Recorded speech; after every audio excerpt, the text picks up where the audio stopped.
Madam Speaker, it seems to hurt them, Madam Speaker. It hurt them. And it hurt Master Mark too. It burned him. On a point of order, Madam Speaker. No, on a point of order, Madam Speaker. On a point of order, Madam Speaker. On a point of order, Madam Speaker. Madam Speaker, I believe that the Minister of Finance, in terms of... Shut your mouth and let me talk. Headlines making the news this morning. Man shot dead while working at Holy Trinity High. Over 100 illegal guns seized in St. James since the start of the year.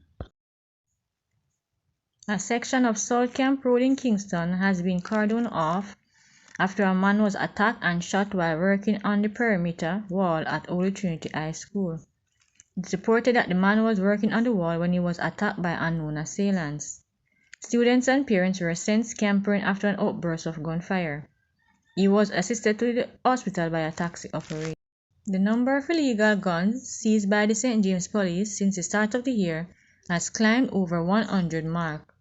According to the Assistant Commissioner of Police, Clifford Chambers, as of Monday, March 20, the tally of illegal weapons seized by the St. James Police stood at 103. This is fivefold more than any other police division, ACP Chambers told Observer Online.